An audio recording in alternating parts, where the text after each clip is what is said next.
how do I become you? And I'm like, that's a very complex question, my friend. But it was something that, as growing up as a cop's kid, I always said I'd never be a cop. Because growing up as a cop's kid was tough. You know, when I started out, I was doing everything by myself. I cooked, I cleaned, I guided, I cleaned the animals, I did all the maintenance work. I don't go collect the pigs. I don't do that. He loved to. He stacks the bodies up. He makes walls out of them, and they take pictures. It's awesome, if not thousands. I think this year we pushed close to 60,000. Year before last, we killed almost 80,000. So now we're attracting them to come. I don't want them to come. I want them to stay the hell away, not to cross the fence. I could literally sit there and watch them in a thermal. They'd come up to the fence line, hit the fence line, walk all the way around the property and go around me. They would not come on the property.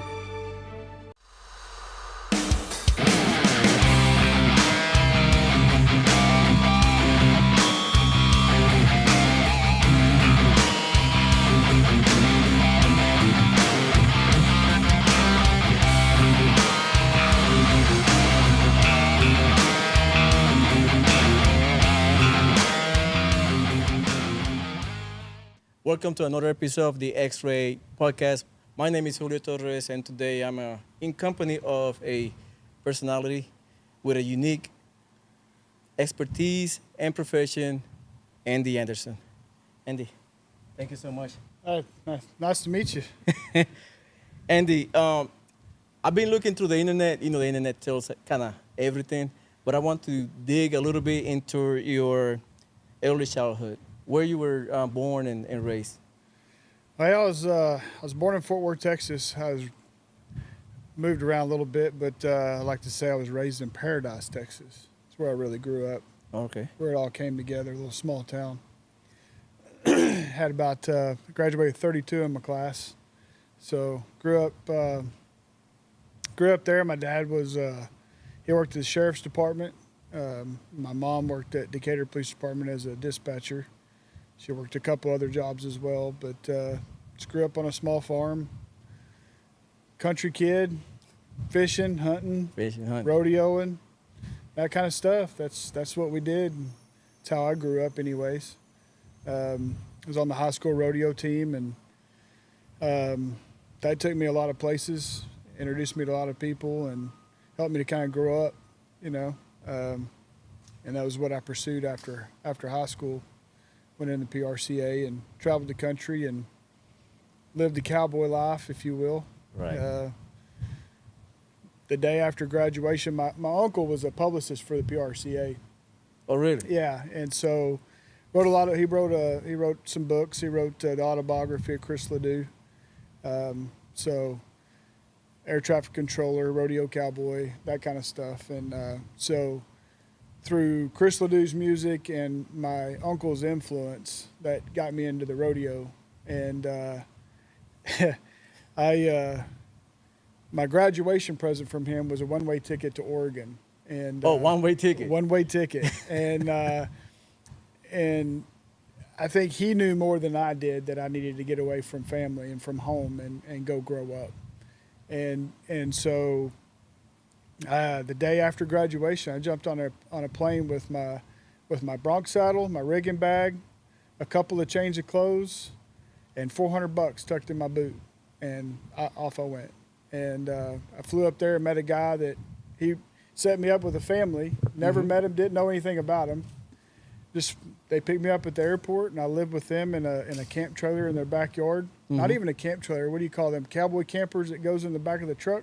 Oh. Yeah, no heat, no air, no nothing. Just nothing. That's where I slept. But it's a pretty cool story. I mean, you could almost make a movie about my rodeo and my time up there and the people that I got to meet and relationships that I still have to this day because of that. But I mean, that's where I took off and what I ended up doing. And then, I mean, that's probably a whole episode just on that. But oh, we gotta. You opened the door for a new episode. That's. I lived the cowboy life. That's for sure. I worked for, ranches and just did different things in agriculture, and that's really what my background's always been, is in agriculture. And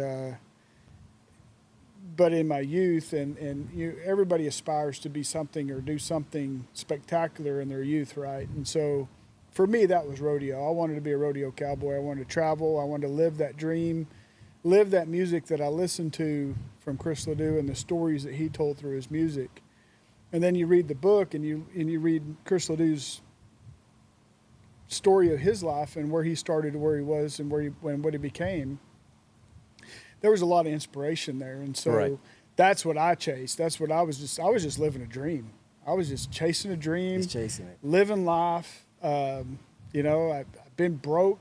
I've lived off crackers for a week, and then I finally won a little bit of money or made a little bit of money. I was able to get some cheese to go with those crackers for the next week. I had a good support system from home with my mom, and it was, but it was just living life and just chasing dreams and having those new experiences and traveling the country and getting to meet amazing people and have experiences with those people. And there's a lot of stories that, Oh yeah. I mean, there's a lot of stories I that can bet. go with that. And then, just getting exposed to all that and meeting, personalities like Tom Murray, Tuff Hedeman, those guys that's what I grew up Legends. with. Yeah, I grew up with those guys and the Ed Bauer brothers and those guys, being in that arena with them or behind the buck and shoots and cutting up and after the rodeo, going to the bars and picking up buckle bunnies and things of that nature and Get into bar fights. Oh yeah, I got in a few of them. Just that kind of stuff Right. is how I grew up and what I ended up doing. And then I came home, went to school for farm and ranch management, and ended up working for big ranches and managing those ranches. And one of them was back home. I came back home, and so one of the ranches I went to work for was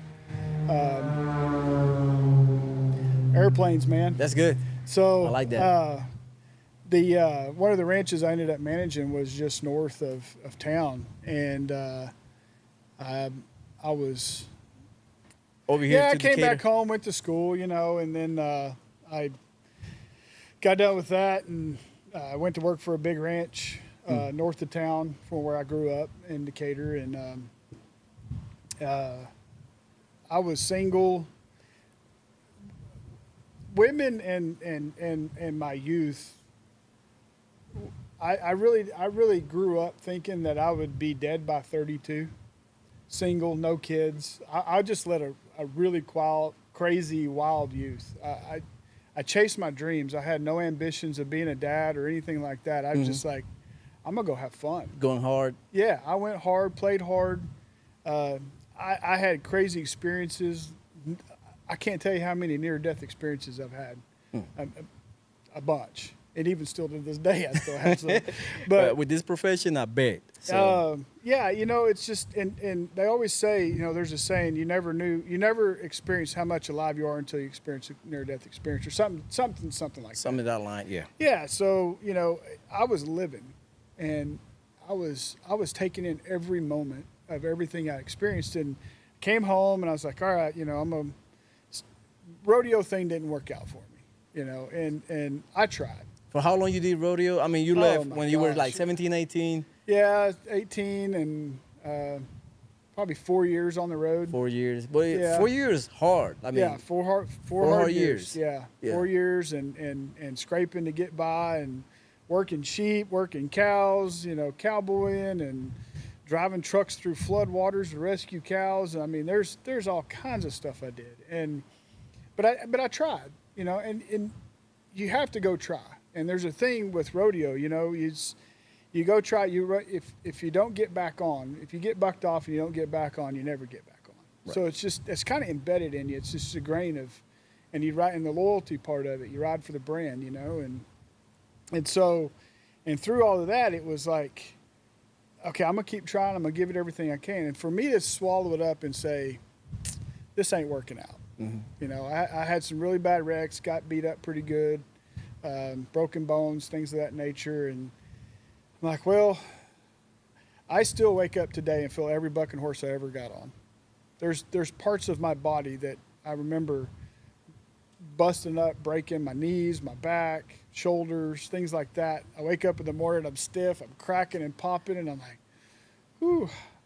I still think it was worth it though. Right. You know, but there comes a point in time in a man's life when you're trying something, you go, this just ain't working. Yeah, This it's is- kind of like an instinct. Like you recognize, it's like, you know what? This I'm not ain't- going anywhere. It was great. I had a good time. but Right. I needed to move, I needed to take that next step. So that's where the farm and ranch came in. I was like, well, I'll go back to farming and ranching. So I go down that path, and while I'm working there, single, no kids, no nothing. At nighttime, it gets pretty lonely out there Oh, in the woods? in the middle of the woods, in Yeah. the middle of the ranch. Yeah. There's nothing around. No bars. No I think the closest bars. one's like about an hour away. It was like 2.5 hours. 2.5 hours for you, yeah. Back then. And so it's like, what do I do, you know? So my mom was working as a dispatcher at the police department. Now, I grew up in a law enforcement family, okay? And so I knew everybody growing up, the police chiefs, all the officers on the street.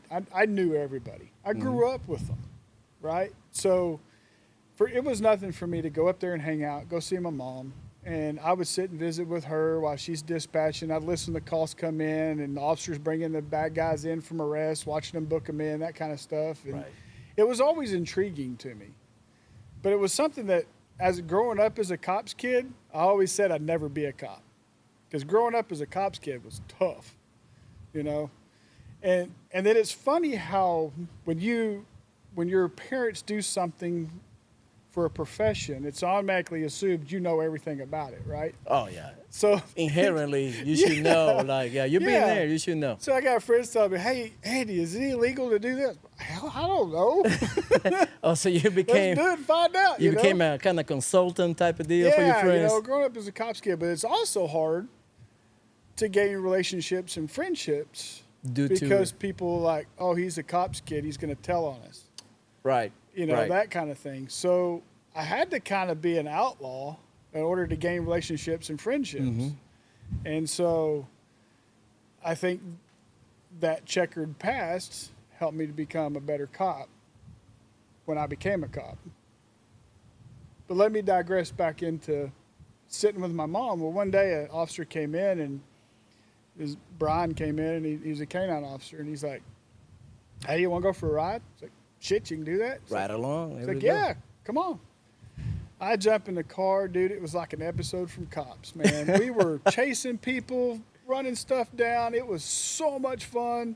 And being on the other side of the blue lights for a change, you know, and going, we got you kind of thing. And picking up that perspective and gaining that sense of purpose with being in the community I grew up in and knowing the people and seeing what people went through. It's a whole different perspective on society in general and what people go through on a daily basis. And you really like, for me, it was fun. And I became a cop because it was fun. Because A lot of people say, I want to be a cop because I want to help my community and do that. Yeah, bullshit, man. It's fun. You get to drive fast. You get in fights. It was everything I grew up doing. I just didn't get in trouble for it. and you get paid for it. And I got paid for it. That's good.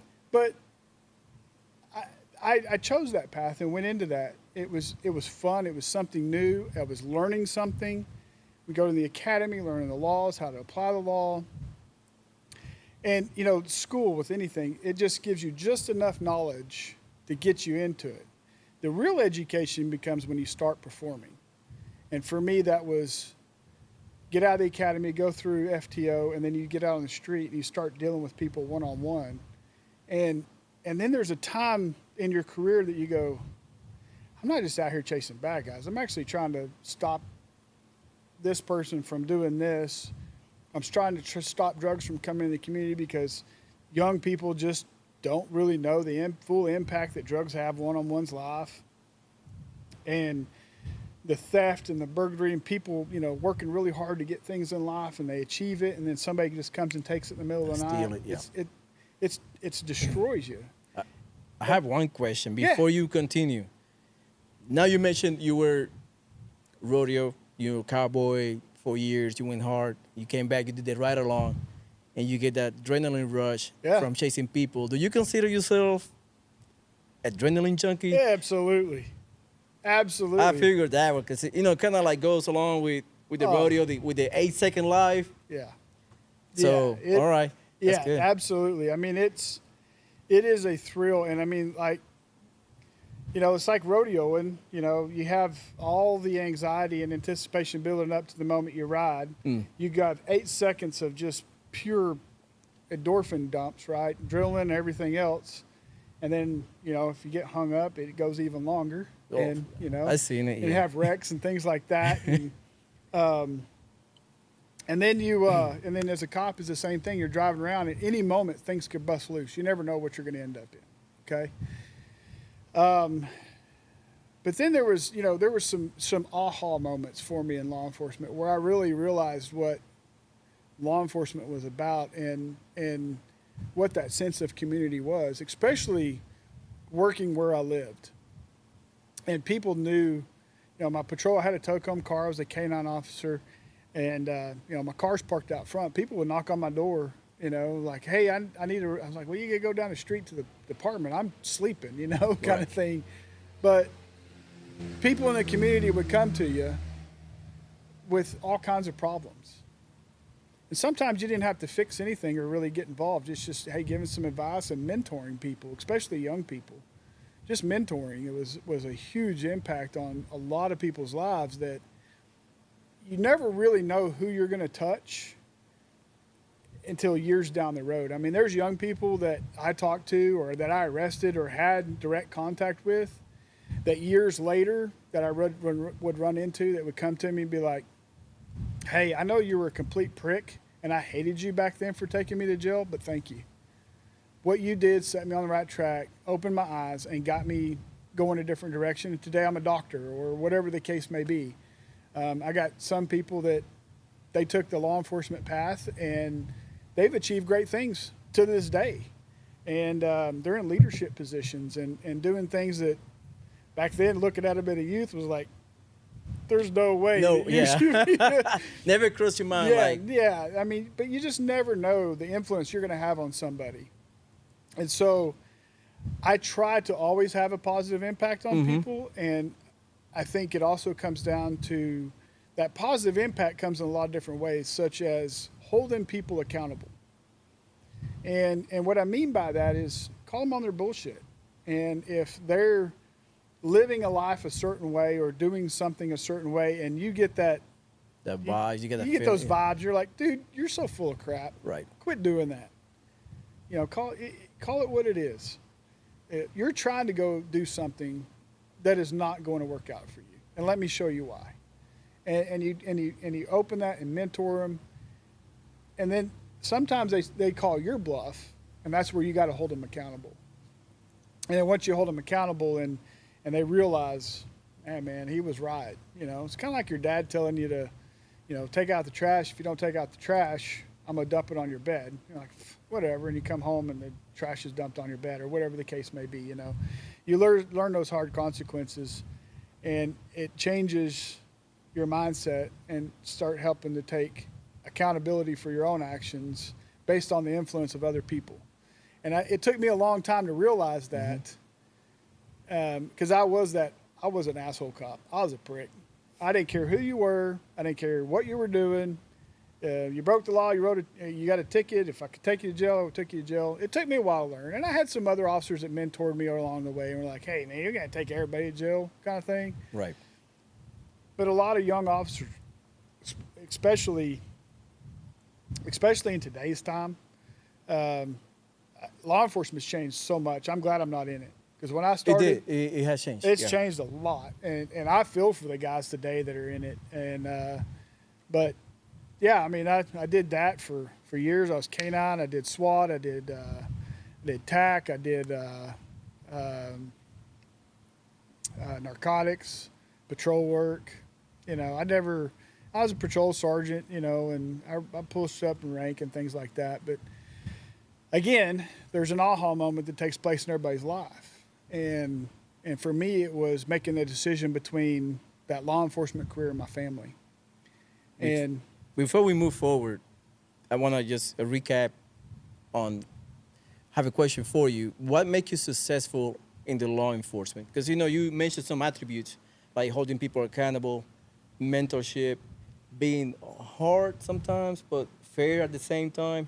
What other attributes do you consider you have that help you kind of like build relationship at the same time getting people straight and on the right path? Because mentorship is a big thing also. Yeah. So while I'm mentoring people, I got people mentoring me, and sometimes you don't even realize that you're being mentored, and you got your older officers that 30 plus years that grab you by the back of that neck and pull you over and be like, "Hey man, you're a hard dude, man, but you ever think about this?" Or you do something and they come to you and they shake your hand and say, "Hey man, good job, good work. You did good on that one." And my dad was a homicide and burglary detective, and I got to meet a lot of really cool cats as far as Texas Rangers and things like that that would influence me or inspire me in my character development, if that makes any sense. How you carry yourself, that quasi-military environment, I thrived in it, loved it. Probably should have went military because I love that environment. I thrive in it. It's for me. It's not for everybody, but it's for me. And but there were people that I would aspire to be like. I remember as a young man back when Reagan was president, he made a comment one time that always, and I couldn't pull it up, but it resonated with me. It burned an image in my head that said, "You surround yourself with good people and allow them to do their jobs." And so I kind of always have that approach with a lot of things that I do. But the one that always sticks with me, and I don't remember who said it. It's a very common quote nowadays, but it's, you want to show me your future, show me your friends. And that's true in profession. That's true with everything. Okay. And I love it when people come to me nowadays and they're like, "Hey, how do I become you?" I'm like, "Well, you got it. How do I become you?" And I'm like, "That's a very complex question, my friend." And it starts with sacrifice, commitment, and a lot of other things. But when I see people that I'm like, "That dude's killing it. That dude's kicking butt. He's going places. He's doing things. I want to go hang out with that guy." Sometimes you got to let those bad influences, those bad friends be like, "You're not going the direction I want to go. Right. I want to go that way." And you just got to go, and you foster those relationships and you build on those relationships. And I think when people see that you're vested and that you're committed, they'll invest in you. And it takes time. It doesn't happen overnight because there's so many shysters out there. There's so many people that come to you with an alternative motive. They want to get in your head, pick an idea, and then they'll go run with it and make it their own. So you gotta fish those guys out. You gotta fish those people out. But it takes time. You got to build that relationship, build that trust, honor that commitment that you're giving to them, and then they'll invest in you. And then that's when those deep conversations come. They're like, "Hey man, you really want to do good? This is what you got to do. You want to achieve this? Go to this class. Go to get this class. Go get this class. You need to promote. You need to do this. You need to do that." And then you can slowly build up to where he is or take that position. And then there's things that happen to me in law enforcement that changed me mentally. Like what? Well, the first one that I never dealt with was I lost my first daughter. Sorry about that. Yeah. And, you take time off work and you try and go through that grieving process, but sometimes as a man, you don't want to admit that you're weak in places or that you're vulnerable, especially in law enforcement. And so for me, I chose to deal with it with work. I just drowned in myself in work. I was a patrol sergeant. I was in K-9. I was over the K-9 program. I was a DWI guru. I was a lot of really good things, knowledge based and experience based, that I contributed to the department overall and training and everything else. And so for me, dealing with that grief, I didn't deal with that grief. I just buried myself in work. And because I did that, my home life suffered. And I also mentally changed. I was an asshole. I treated people bad. I took a lot of my aggression and frustration and grief out on people that didn't deserve it. And you look back and you're like, man, I regret doing that, but you can't change the past. So I don't dwell on it, just move forward. Some of those relationships have been rectified. Some people were a little more understanding, but I probably should have took more time off. I probably should have sought a little bit more help with dealing with that grief. But that's what's tough about military and law enforcement. When you're having some mental problems and you need a little bit of help working through something, if I go and say, hey, I'm struggling here, oh, red flag, can't work, you're fired. Right. So now you got to keep it all bottled up. You can't let anybody know that you're having a hard time with a homicide that you just worked or a little kid that just got ran over. You just got to suck it up, choke it down, and move forward.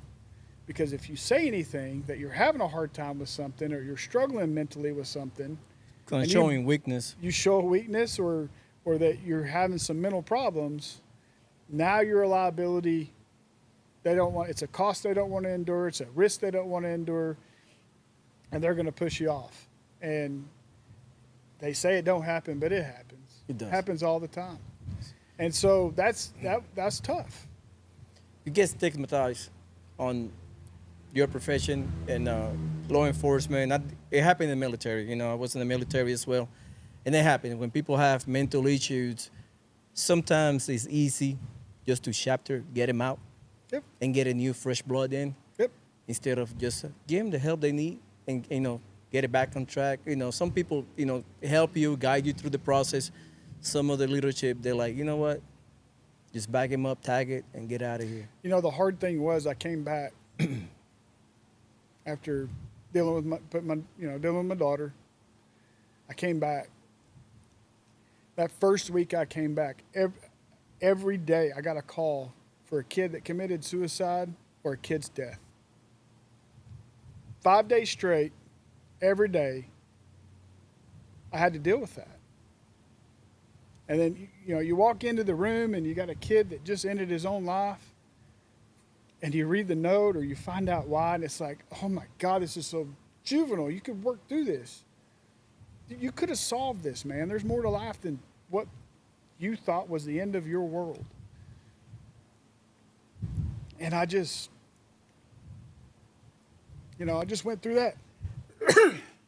I just went through that with my family. And I didn't get that opportunity. It was robbed from me. And you just took it from your family because of your own selfishness.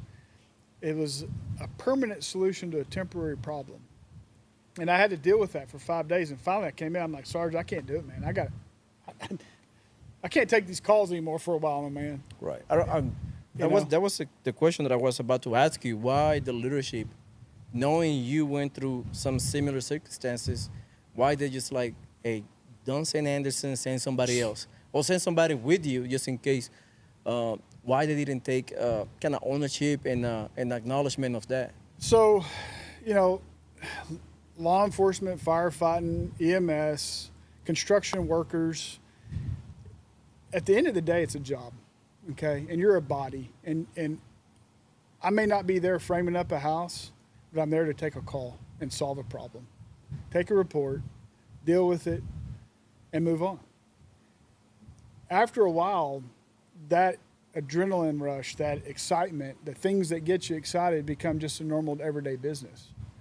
It's no more different than putting gas in your truck. It becomes so normalized that it's easy to forget that Anderson just went through a traumatic episode at home personally. Maybe he doesn't need to be going on these death calls of these kids. Give him a break. No, it's just another call. It's just another call that you go to. So I don't fault the leadership for that because that's the culture. That's what you deal with. It's no different than the military going out and getting in a firefight. Yeah, we had a conflict out here. We had contact out here, and so-and-so's gone. And you sit down and eat your MRE, and you tuck yourself into bed and go to bed. You move on. You compartmentalize everything. And so that's how it is. I mean, it's just, I don't fault anybody for it.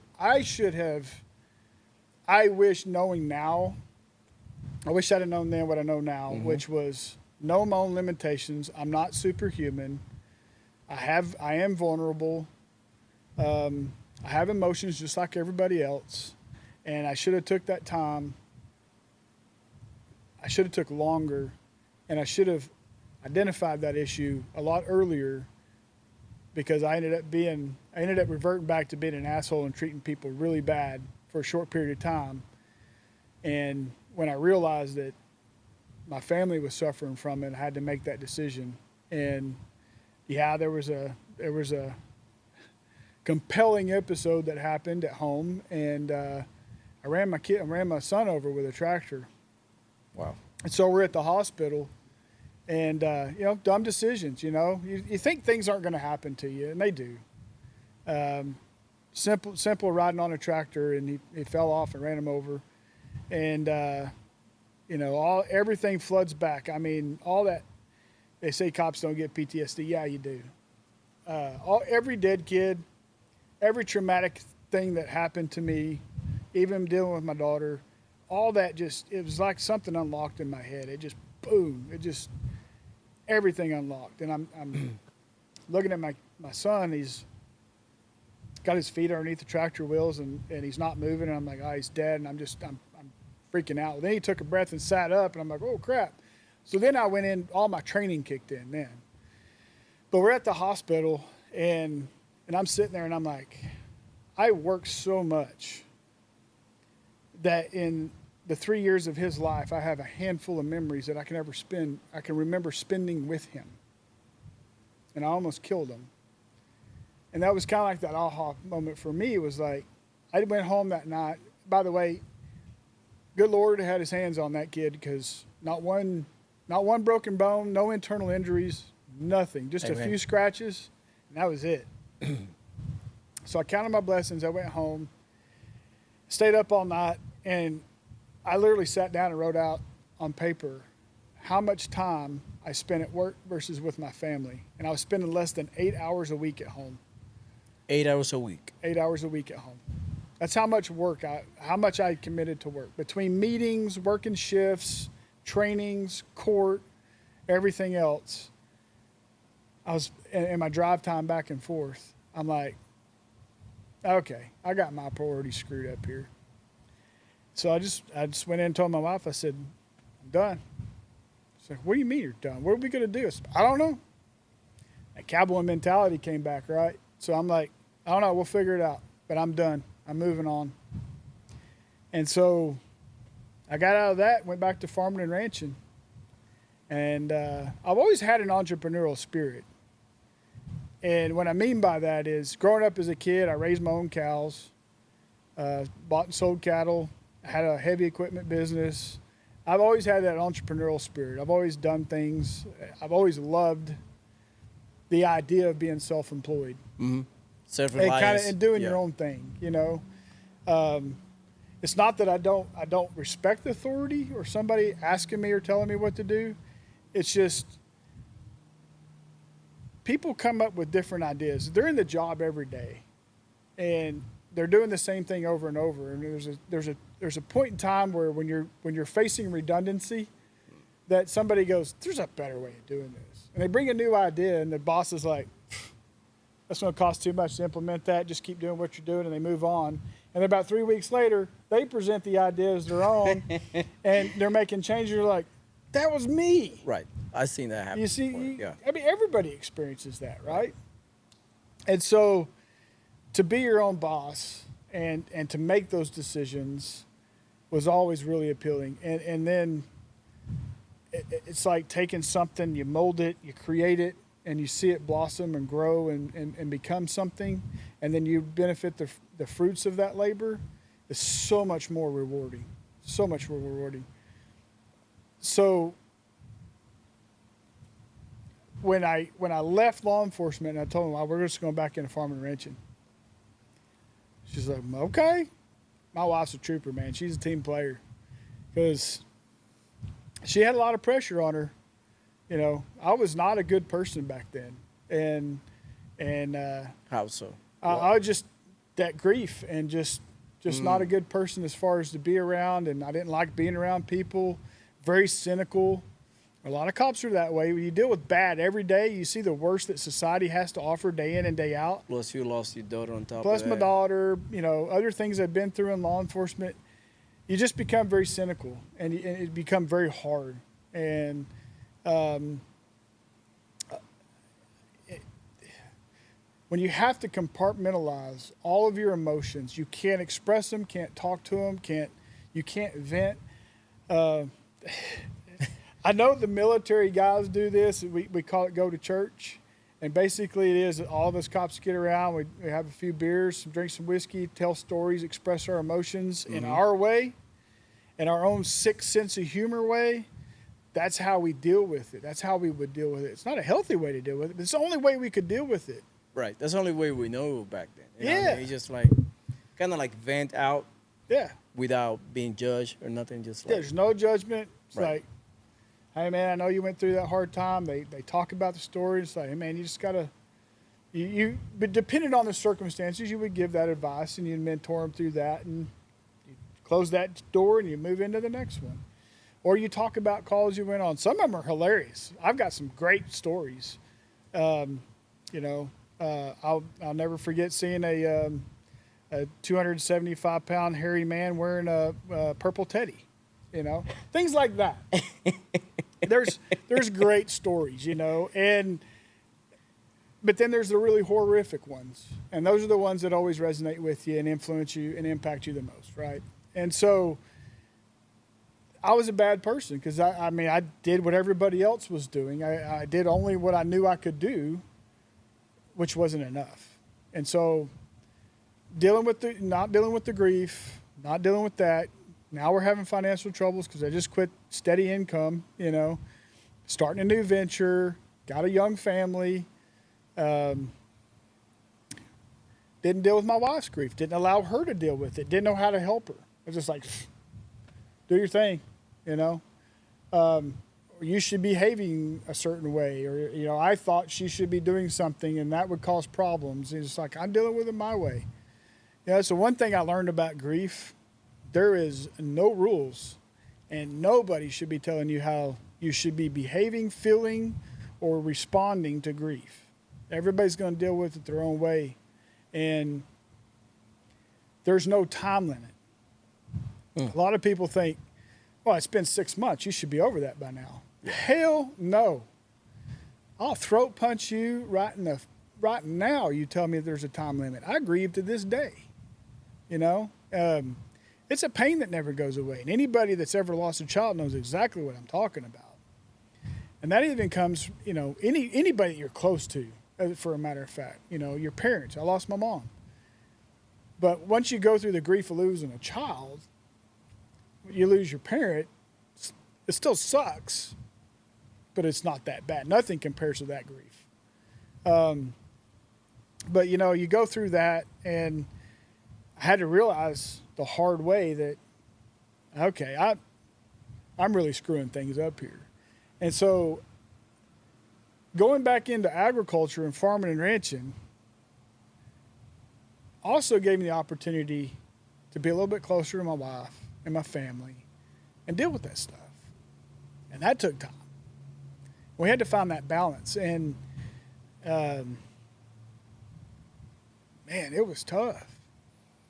do you think it was helpful getting out of law enforcement and get more time? Because being in farm, I mean, it's predictable. You go to work 4 or 5 o'clock in the morning. There is nothing predictable It's about nothing farming and ranching. So there is nothing predictable. No. Same as a cop, pretty much, man, or worse. Every day's different. You know, you wake up in the morning. My wife, my favorite thing is my wife's like, "What are you going to do today?" Well, this is what I plan on doing today, but as soon as I walk out that door, it's all going to change. And then what I mean by that is you Just plan. run me through the day. Yeah, Run me you through just the day of solve the one farm. problem after another. Is all you're doing. Farming and ranching. Okay, we got to get cattle worked. We got to do this, but then you walk out the door, the tractor won't start, the plumbing's broke, you got Fence a water broken. leak. You know, it's just you're problem solving all day long, All day. all day long. And you know, you get on a tractor, and you just get started. You got your favorite tune on. You got your air conditioner going. You're 5 minutes in, and then boom, something happens. You spend the rest of the afternoon in the middle of the field with no shade trying to change out a part on an implement that just broke, whatever you may be doing. Mm-hmm. Or, hey, you wake up, you walk out to go check cows, and you realize your cows aren't even in the pasture. The bull decided he wanted to go through the fence to go visit the neighbors, so all your cows are over on your neighbors. Now you got to go spend all day getting them back, fix fence, do all that. There's nothing predictable. The only thing that's predictable is it's unpredictable. Yeah, I've been through once that I was hunting with a friend of mine in Walters, Oklahoma. Yeah. He owns a ranch and he farm, he cattle. And we were hunting that night. Then we got a middle call in the middle of the hunt.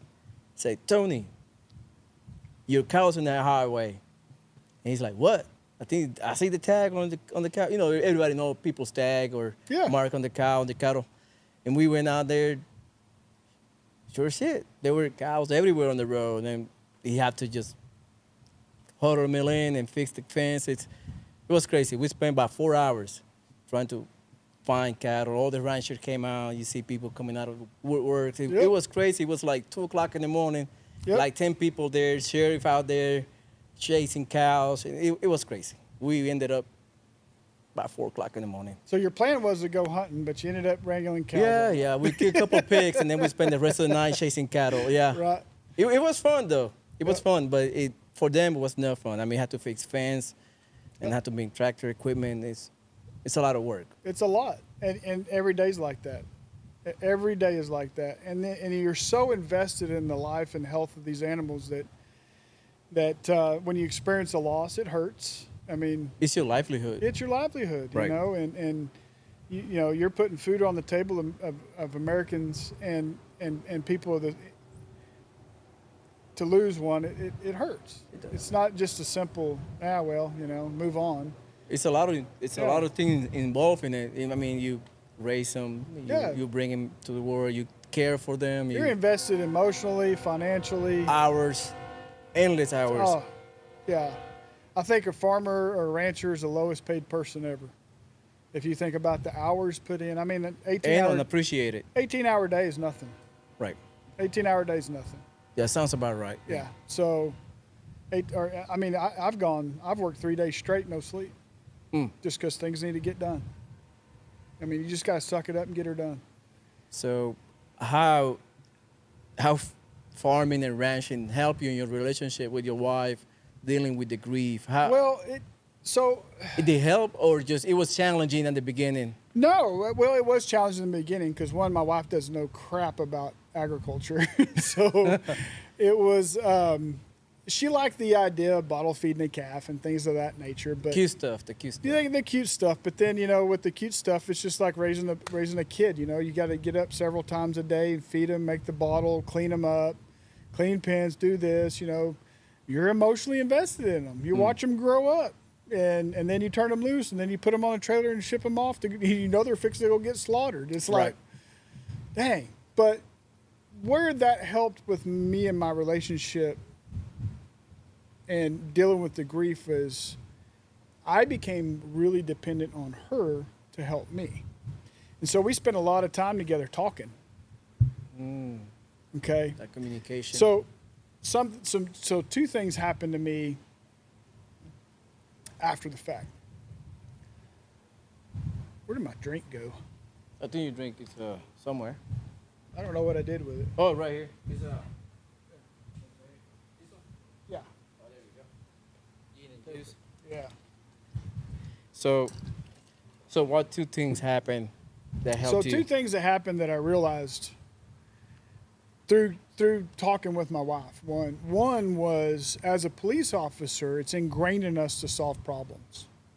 Like, you tell me what your problem is, I listen to it, and then I solve that problem. When your wife is telling you about something, just listen. Sometimes she don't want you to fix it. Sometimes she just needs to vent. And I had a hard time with that because she'd be like, well, this is going on in my life right now. I'd be like, well, just do this, this, and this. No, I didn't. And that would, instigate another fight. I'm like, I'm trying to help you. I don't understand what you're doing. And so that took me a long time to realize that it's not always about fixing things. Sometimes they just need to vent. And to shut up and listen is okay. Now, I have a unique mind when it comes to retaining and picking up on certain things in your dialogue or in what you're telling me. And so I would listen to what her problem was or what she was facing at work or whatever she was dealing with at that time or dealing with the kids. And I finally learned to just shut up and listen. But then through my actions, I would pick up on those things and I would try to inject myself and alleviate that issue without her even realizing what I was doing. So that started helping a lot. Okay. The other thing was I realized that we weren't talking enough. And I think that communication and opening up and being vulnerable, letting yourself be vulnerable to your partner is essential. Women are, in my opinion, way more emotionally invested in things than men are because especially military, law enforcement, firefighters, EMS, those guys that deal with problems and see the worst all the time, we compartmentalize everything. We don't talk about our emotions. So for us, we're not very emotional. For my wife, she is emotional and she wants to communicate her emotions. She wants to show me those emotions. And so when I finally started sharing the things that I was experiencing and what I was struggling with, it helped her understand where I was coming from. And so our relationship just Skyrocket. Oh, yeah. Yeah. In So a big way. that helps. Sometimes we have to shut up. It's hard for us because we are logical beings and we just like to solve issues, solve problems. Yeah. So, and sometimes it's just hard for us just to like, you know what, put your lips together and just listen. So I've been learning that quite a bit lately. Yeah. Yeah. Just kind of keep my mouth closed. Yeah. So Just that listen. that helped a lot. And of course, now that we're a team trying to make a living together, we're talking about everything from finances to our goals, objectives, our successes, our failures. And it was never a battle or a fight to go a direction or to do something together. It was always, okay, we have this problem. How do we accomplish this together? How do we solve this together? Not individually. It was not individually. Right. It was a team effort. And so, if you will, I had my squad, my family, and that was my squad. My sister-in-law came. She lived with us for a while. She was a huge help. Family came together, and we started working together to accomplish this vision and to get this farm and ranch thing going.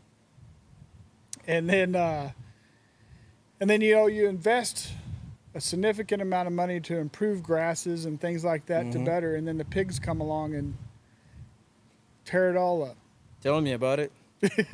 let's dig into that now. Let's do a pivot man. point and just move into. I talked to Jeremy about it. He was the same deal. You know, he was doing car business and all that stuff, and he got kind of like fed up with the environment, and he just same like you did. Jeremy's a great guy. Oh, he is. He pointed me to you and Paul Tyson. Yeah. And great guys. And Yeah, good talked to people. Jackie Parker, Yeah. also great guy. And yeah, and he was fed up with it. He's like, Julio, man, I couldn't deal anymore, man. Just quit. And it's like, how your wife took it? She went ballistic. Yep. Because he didn't give her no warning about it. Yep. He just like he came home and his wife say like, "Why are you home early? Yep. What happened? You forgot something?" He say, "No, I quit. I'm done. I'm done. You know, DUN, done. You know." Yep. And listen to you, and it kind of like it resonate. You know, being listened to a couple people tell me the same story. Like once if I find something else to do, they just like, you know what? Let me pivot my attention to that certain things. And for you and Jeremy, pigs was the equation. You know, the missing element on the equation, and how you turn farming and ranching to just stray pigs, or you still doing farming? I still do farming ranching, Okay. but my bread and butter now is outfitting and Outfitting. yeah, it's so I'm just telling you, It's- before you get started, it's amazing. I've seen videos, and yeah. I've been seeing videos for a while, a couple of years, and I was like, you know what? Never seen it, first time, and Yeah. I'm glad that you're here and near me. I'm like, I drove 4 hours, but I used to live in Dallas, right here in by Denton. Okay. I used to live there, so that's why I met Jimmy Killen and Paul Tyson, all these guys. Nice. That's how I met them. But Yeah. now I start doing this podcast. It just kind of bring me full cycle. You know what I mean? Bring all people together, meeting new people. Yeah. And I'm glad I'm here. Well, we all each individually have our own stories, and Very unique and very interesting. I mean, there's not ever one life that's a cookie cutter model. No. Everybody goes through things. We all go through hardships. We all go through things in life that help develop us and take us down a path. And my pivot point, I'll never forget, was driving out there and seeing all the work and all the money that I just put in gone overnight because of pigs. And I was infuriated. That was the first time I'd ever been pissed off at an animal. I was pissed. I hated them. I instantly wanted them all dead. I wanted them gone. And like I said, it's when you farm and ranch and you put so much time, effort, energy, and you invest in it emotionally and physically, for something just to come in and wreck it overnight was like a thief in the night stealing everything out of my house. That's the only way you can relate to it is you wake up in the morning and all you have in your gone. home is the bed you were sleeping on because somebody came in the middle of the night and took everything you owned. Right. And so for me, pigs was that. Pigs was my thief in the night. They pissed me off. And I wasn't the only one dealing with them. But it's funny how everything works in life, right? So I had guys, and we spent an entire year trapping, hunting, doing everything we could to kill pigs or keep pigs out. Right. And just, we implemented everything. Now, back then, we didn't have the thermals on the rifles. How far are we talking? How far? What year? The early 2000s. Wow. Yeah. So thermals were there, but they were stupid expensive. Yeah. $20,000 or something like that, if I remember right. But Mm-hmm. anyways, the price point for a good thermal optic, it was not an option for us. Right. Plus, the laws in place at the time prevented us from doing a lot of things, right? So it's nice how things evolve, right? Laws evolve, people evolve, tactics evolve, things evolve over time. And it's all because we learn from our failures, what's working, what's not working, and we build on that. Okay, so back then all we could do was spotlight, it was just very rudimentary, things you grew up doing as a kid is the only tactics we could do plus trapping. And I think we spent an entire year, maybe, if I remember right, like 300 hogs. That's a lot of hogs. That's a lot of hogs. Okay, so I'm going to reinvest in this. I'm going to go ahead and start this again because I think we made a difference. We're not trapping as much. We're not seeing as much. I think I can go ahead and do this. Replant. This time, it took them 3 days to wipe everything out. Yeah. Like, golly, man, I cannot win. Start talking to other neighbors. Everybody's having the same problem. So, in your mind, when you're looking at this and you're talking to other people in the community and you're like, this is a pretty big problem. And this is about when the state and USDA and everybody started kind of recognizing the hog problem in Texas. And where the estimation came from, nobody really knows how it was equated, but like 2.3 million population in Texas back then. Now it's Doing like $10 million a year in crop damage and stuff. And now it's like 50 million and it keeps going up and so on and so forth. Well, locally, I wasn't worried about the state of Texas. I was worried about me. yeah. You worry about your surroundings. Yeah. But you also talk to your neighbors, and I got neighbors that's got, places around. They either do, everybody does something different. Sheep, ranching, farming, all different kinds of things. So everybody's doing something different, but we all have a common enemy, which is the pigs. They're all costing us money, causing damage. And we're fighting this thing, and we're trying. And my neighbors are like, yeah, come over, shoot pigs, do whatever you got to do. Just keep pressure on them. And so through my law enforcement career, I forgot to mention, I was also a firefighter in EMS too. So Okay. adrenaline junkie, right? So anyways, through all of that training and experience and people I work with, you meet people. Mm-hmm. And one of the people I met was Richard. And he was a care flight pilot and flew helicopters. I called him up one day. I'm like, hey, Richard, what do you think about getting in a helicopter, flying around shooting pigs? He's like, sounds like a great idea. And so for me, it started out as just a tool, Right. a way, a means or a method to eradicate hogs on my property. And when we borrowed a helicopter and, we went out, and the first time we went out and flew, it was like, I think in 4 hours, we killed over 600 hogs. I was like, holy crap. You can cover vast amount of We didn't even land. have to cover that much because of the density, the population density. Wow. There was that many in one little area. It's crazy. And so when you sit down, when you experience something like that, you sit down and you go, holy smokes, man, this is way bigger than I ever thought. And then you start learning about their behavior and their patterns, which they're consistently inconsistent. They don't have a pattern. They're very nomadic, but they got to eat. They need shelter. They need water. There's still all the common denominators that everybody needs. I mean, we're animals. We need shelter. We need food. You incorporate those elements. You're like, okay, look for that environment. You're going to find the pigs. Okay. So it's very expensive to fly in a helicopter.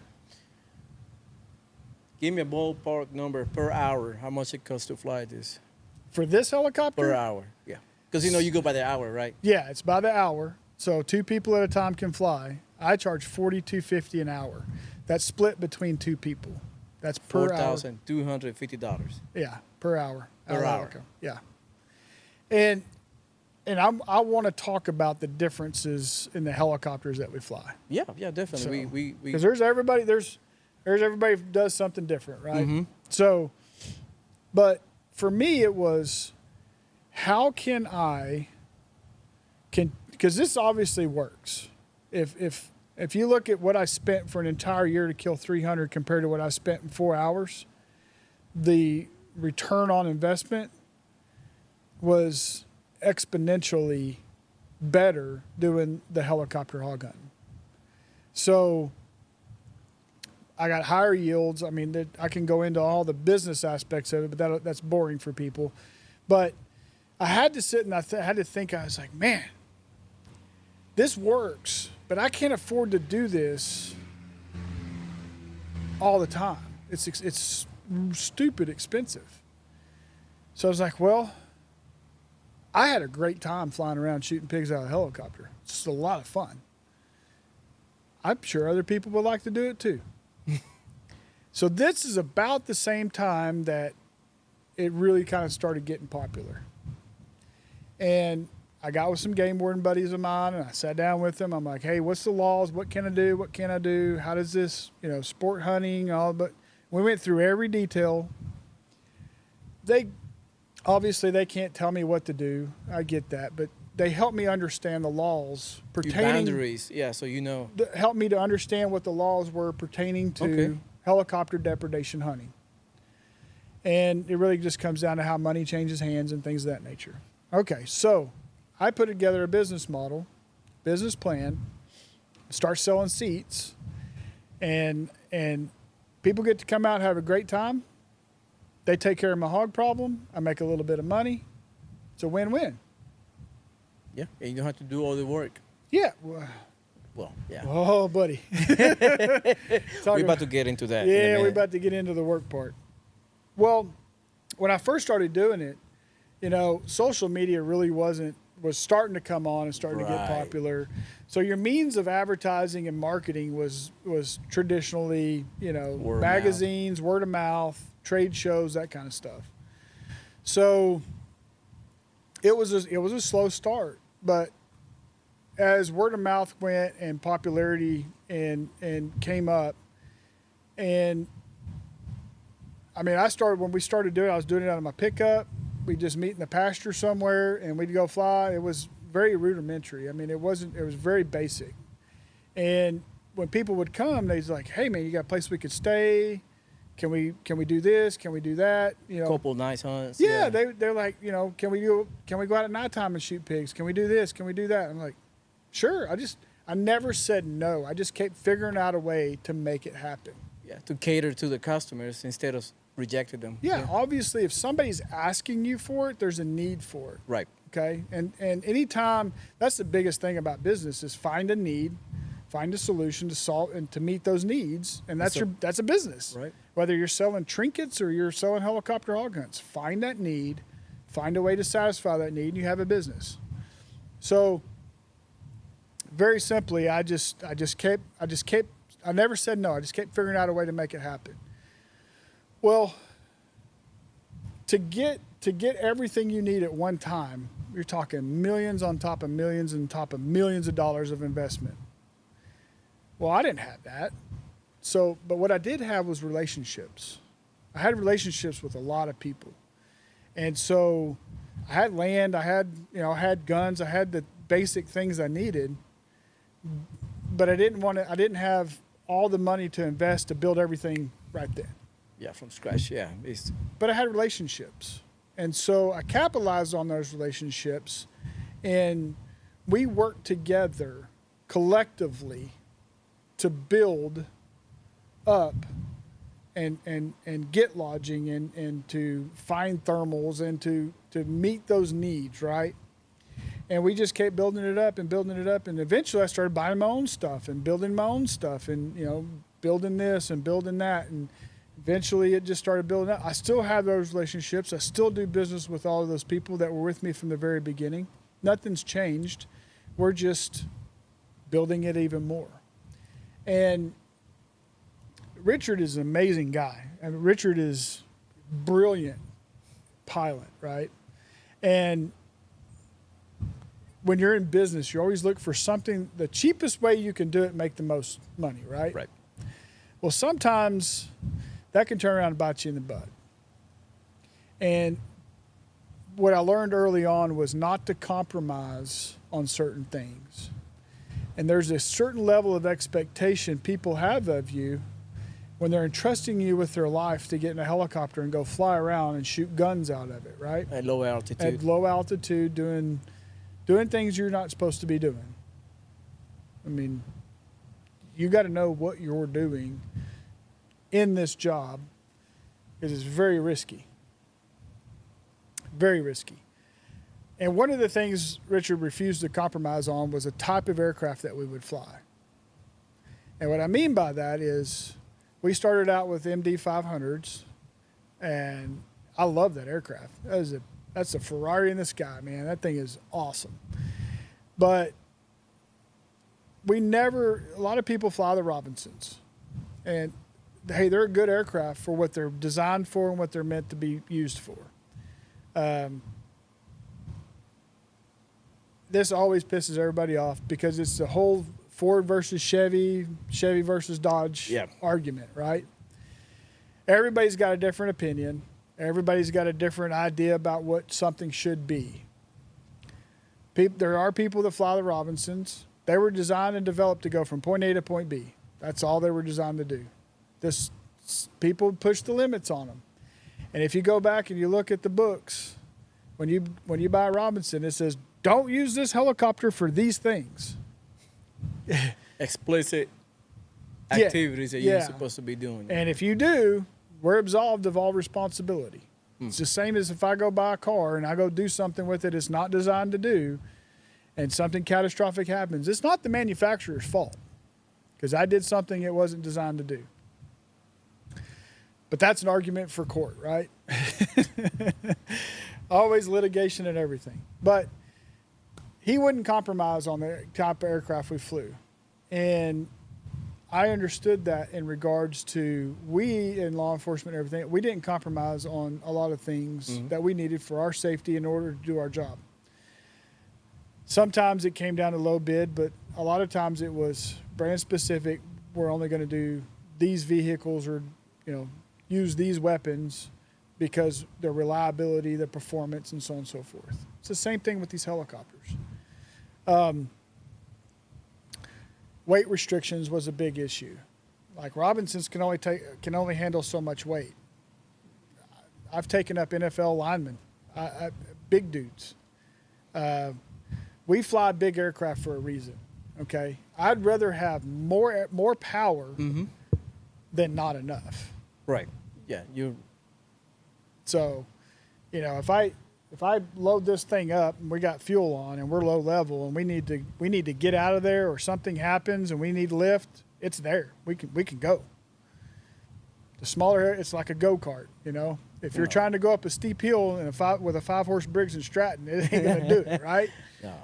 Exactly. So that's the comparison you have between the aircraft and why we fly what we fly.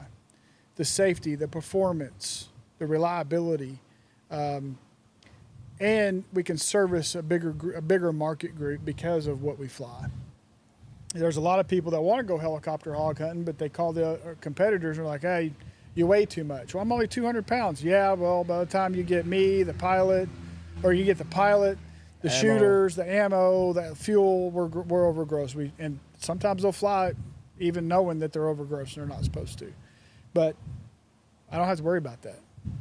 What is the weight limit on this one?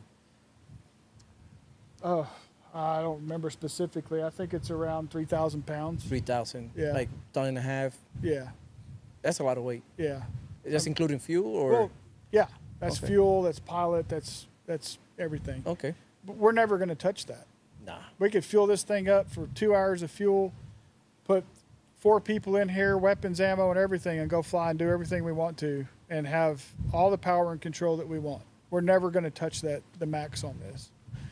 So That's amazing. Yeah. Plus, it's fast. It's agile. Cold days, slide the doors closed, fly where we want, open the doors, shoot, close the doors, turn the heater on, come back. Nice.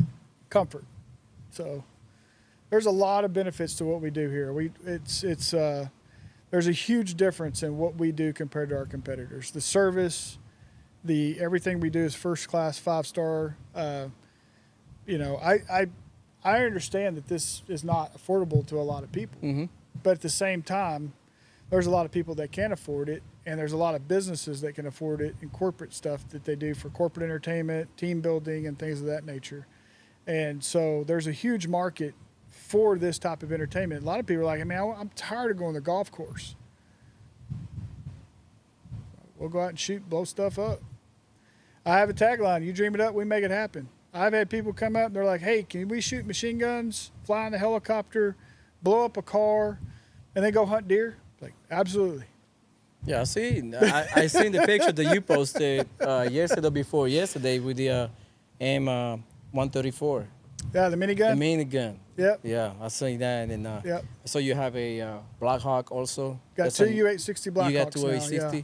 So how many total aircraft do you have on your fleet right now? Right now it's 4. 4. Yeah. Okay, those are the UH-64s. Those are heavy lifters. Those for Yes. That's like more bigger guys, more people. How many people can you fit on the other one, on the Blackhawks? So Comfortably, because it's different. Like military, we put everybody there. Yeah. But So like it all for- depends on what your mission is, right? Right. So if we're flying point A to point B, we can pack that thing full of like 14 people.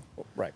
So but for the hunting aspect of it, we fly with a pilot and a co-pilot, which is required, a navigator, and we have 2 guys that handle the magazines and loading magazines, For the clients, then 4 shooters. Yeah. and the 4 shooters. Okay, it's total 8 people. Yeah. So my tagline for that is when the Black Hawk flies, everything dies, because you got 2 shooters on each side. Everything. Oh yeah, They're smoking everything that comes out. very roomy aircraft. Very roomy, very reliable.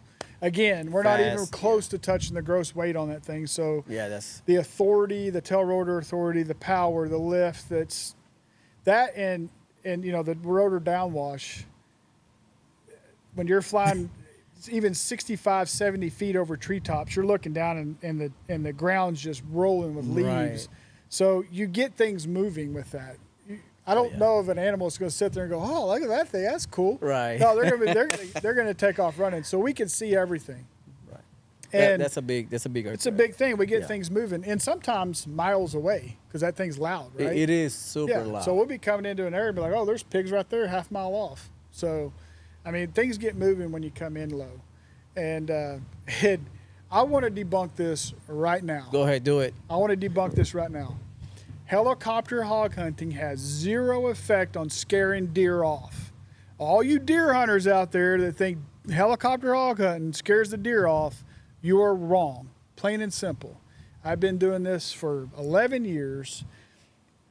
The deer look up and watch us fly over. We're not chasing the deer or putting pressure on the deer, okay? Deer get acclimated just like every other animal out there.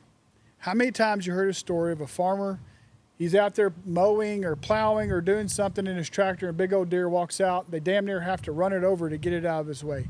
They get acclimated to things. Right. Okay, every animal does. Like cows. You should Cows. pigs next I to got it. cows that follow the helicopter. I thought they're. I don't know why they'll follow us around. They don't run from us. We're not chasing them. We're not putting pressure on them. Okay. The most I've ever seen a deer run off is maybe 100 yards. They stop, turn around, and watch us fly off. I have seen the same deer, the same bucks in the same area year after year after year after year. They don't run away. They don't leave. They have an area that they like to stay in, and they stay there. They get used to this stuff. Okay. I cover 1.3 million acres. I fly all types of ground, terrain, everything else around. And I see the same animals year after year, time after time. I've actually seen populations increase because of the depredation work that we're doing. Talk to me a little bit about it, because people seems to not understand how damaging the hogs are. Oh, man. Like not only for the farmers, but the ecosystem. Oh, yeah. So They're detrimental. So pigs contribute to, they don't contribute anything. They're responsible for decimating bird populations of all species. Quail, turkey, waterfowl, all of those things. Anything that lays an egg, they figured out. They're smart, and they have an olfactory system that's second to probably, or third to the bear and the dog probably, or probably comparable to a dog. So they can smell stuff. They go eat it. They'll destroy entire clutches of turkey eggs. So anything that lays an egg is subject to the pig. mhm. They spread disease, E. coli. They contaminate water sources. They consume vast amounts of food. So they're in direct competition for everything that our wildlife is eating. Okay, so they have a significant impact on everything. They are also carnivorous, so they'll eat young fawns. They'll eat cattle. They'll eat whatever. They'll even eat their own sometimes. So because of that, they're a huge impact on that entire ecosystem in a given region, right? So when we start putting pressure on the pigs and we start knocking those pig populations down, your fawn crops increase, your quail population increases, your turkey. I've had farmers that I've had. My best one is I had a rancher that had 10,000 acres, and he called me. He goes, "Hey man, pigs are killing. They're just taking me over." I said, "Okay, I got you." So we went out and flew one day, and I think we killed 1,600 hogs in 6 hours. It's like, yeah, you got a pig problem. So we kept coming back, hammering, because my goal. Even though this is a business, we're not going to run out of hogs. But my goal is to service people that need it.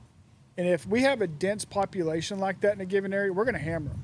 Okay, I'm gonna knock that population down, and then it's just maintenance after that.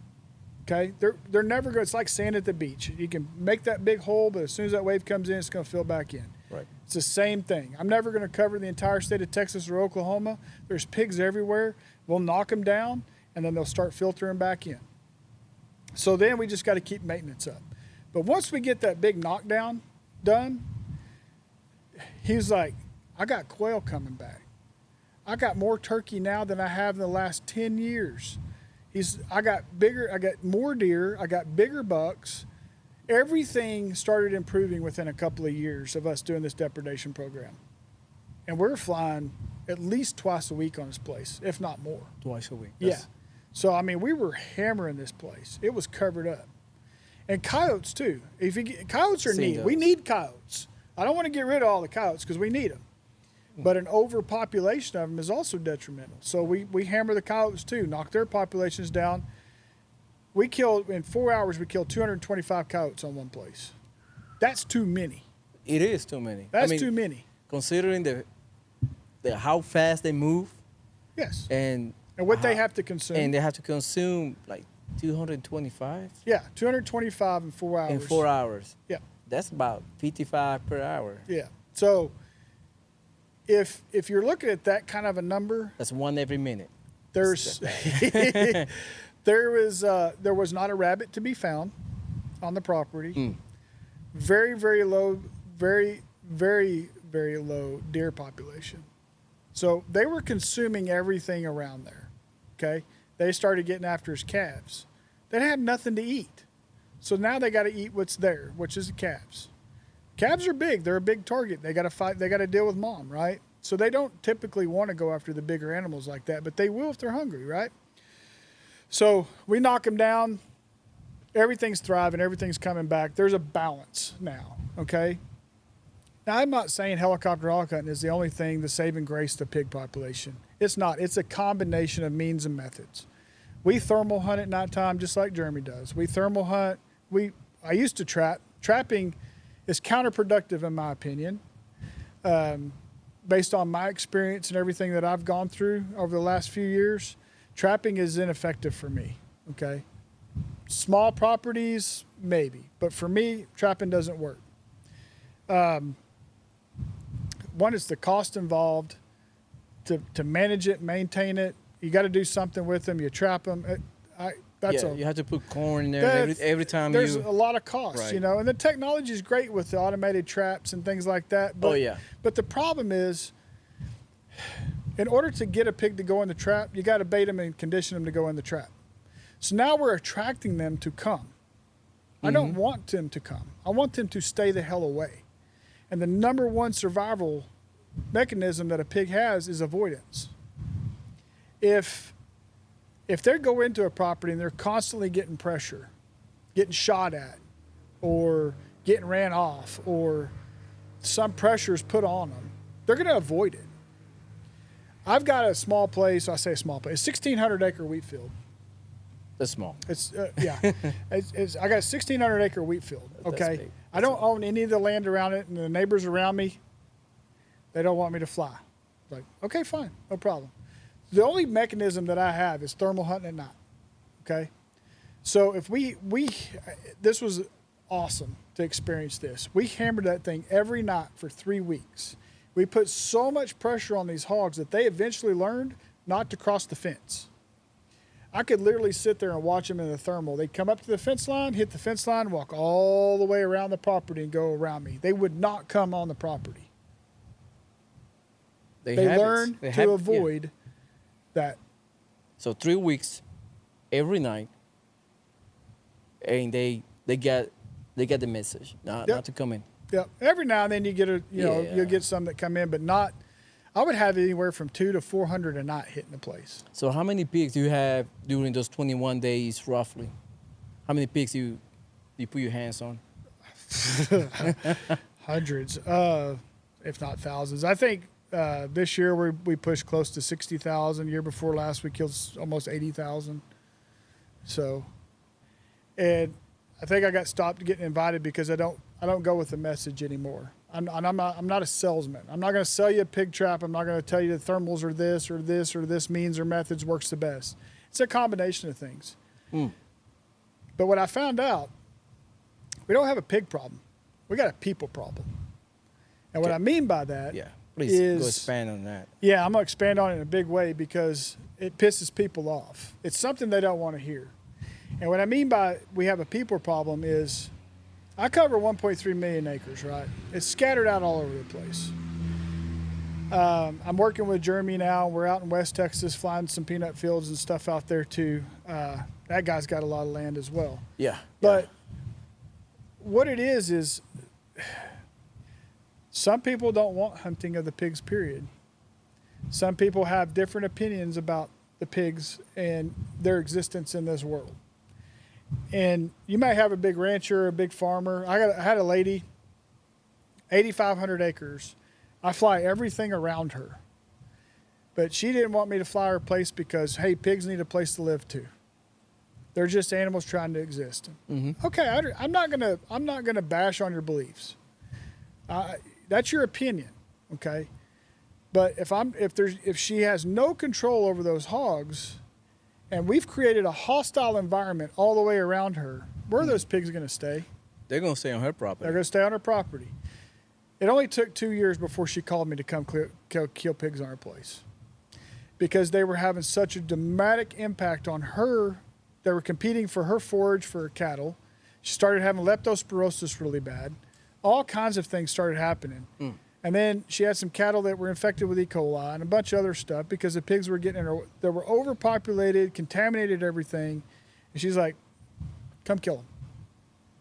So go fly. Holy smokes was she covered in hogs. But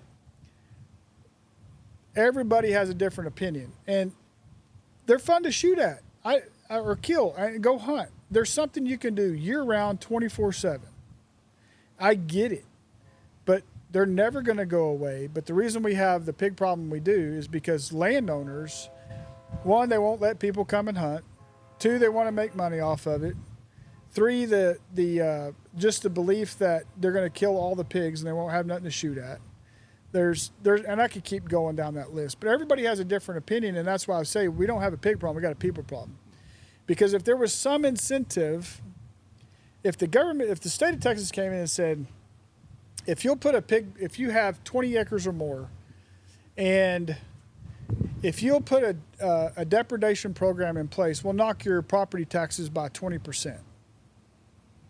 That's a big incentive. It's a huge incentive, and it's only a short term because you're not going to do it forever. Because if I get 20% off on my, hell, even 10% off on my property taxes because I have a depredation program in place, and maybe I kill 5 or 10 pigs. And I show them I have to produce results, right?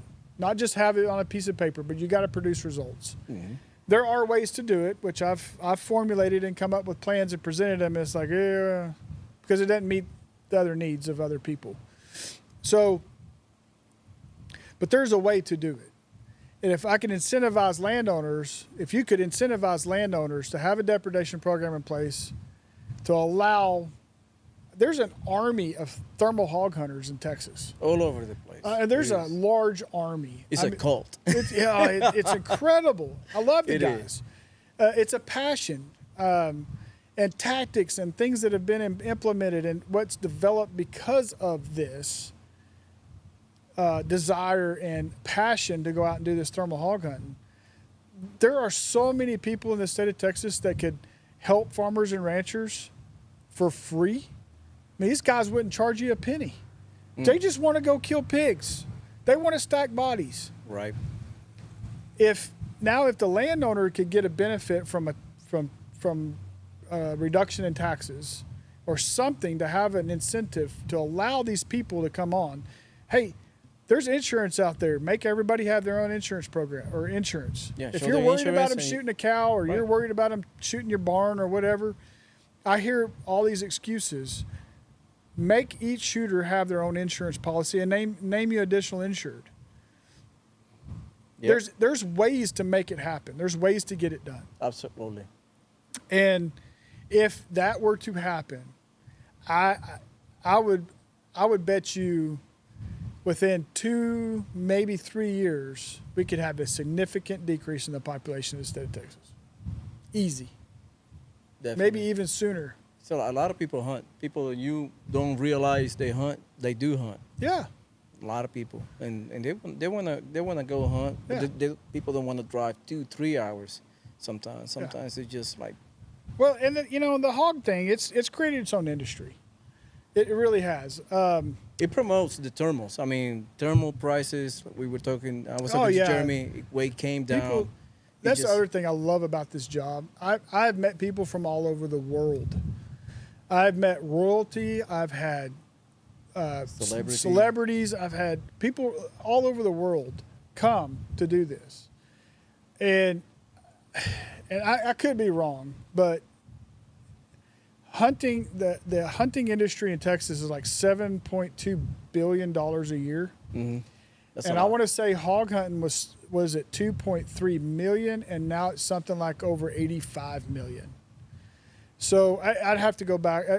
I'm probably wrong on that. Don't hold me to that, but probably 20x already. it's growing every year. Yeah, and, fast. And I know people that have hunting lodges, and I know the people that just do pig hunts and things like that. And then you got people that come here. They spend money on airline fees. They're spending money on hotels, rental cars, ammo, hunting licenses, things of that Restaurants, nature. food, all the Restaurants, stuff. food. They're coming here and spending money, and it's increased our tax base and stuff. So yes, hog hunting has created its own industry in of itself, because now they're buying gizmos and gadgets. I got guys that come out. With your own stuff, right? I supply everything. They're like, dude, I got to have this gun. I want this thermal. Well, I'm set up with my FFL and everything. I could sell them that unit right there. Mm. So they'll walk away, and then they call me like, hey, I'm going to come back and go hunt. And they'll bring their own stuff. But and then it's really kind of neat, too, to have your thermal sitting on the back porch drinking a beer, looking out in the backyard or the porch or, whatever. It's just, they're neat. It's neat technology.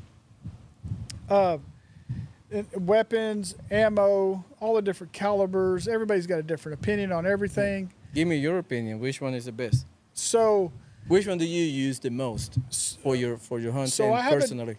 So for personal use, I like the 6.8 SPC. Okay. Okay.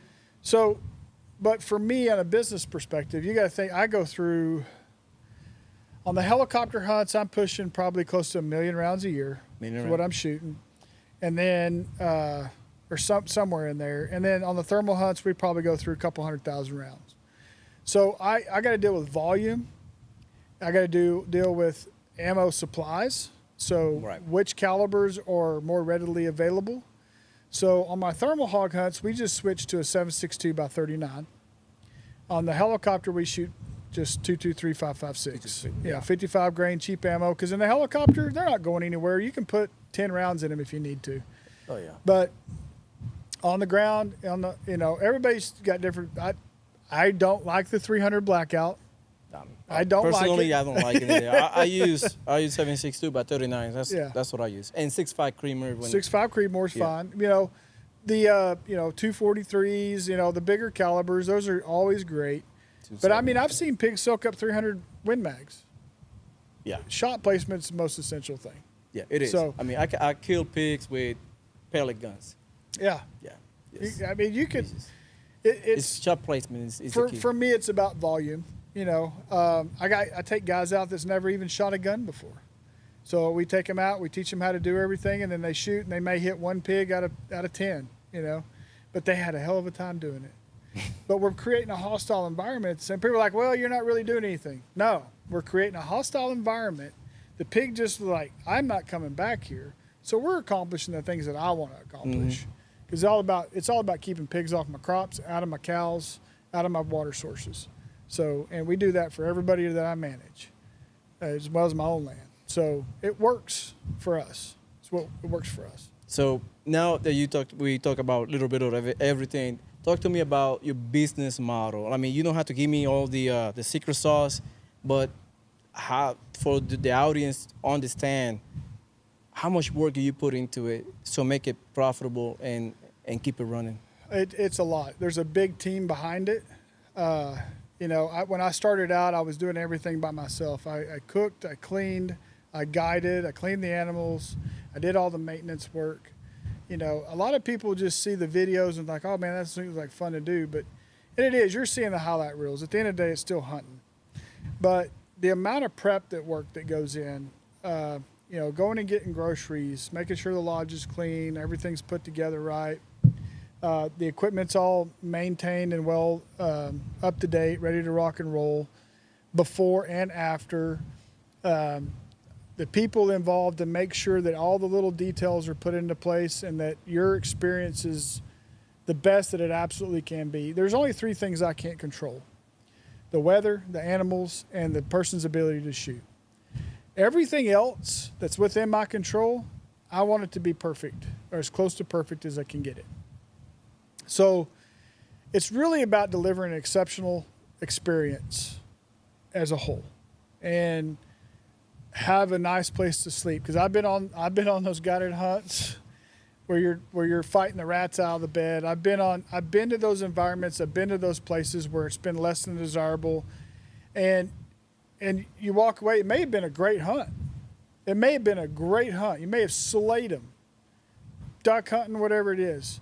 But people don't always walk away with, I had a great time, I'd recommend that place. They always capitalize on the negative. And that's the one thing everybody walks away from a place or an experience from is, I had a great time, but the lodging sucked, the food sucked, the guide was an asshole. Whatever the case may be, that's what they're going to talk about the most. It's not the 10 million crane that came in and landed on top of you and you had an amazing time shooting shooting and harvesting and your hunt was amazing. It was a great hunt. We limited out in about 10 minutes, but I had to sleep on a cot in a trailer house where the mice were running over top of me all night. That's what they're going to talk about. Mm-hmm. So for me, my model is great place to sleep, great lodging, places to keep you occupied when we're not hunting, safety, good equipment, good food, and good equipment. The rest of it I can't control, but if I can control everything else, it works. Right. You set up the environment for the people. Yeah. Be comfortable and happy. Yeah.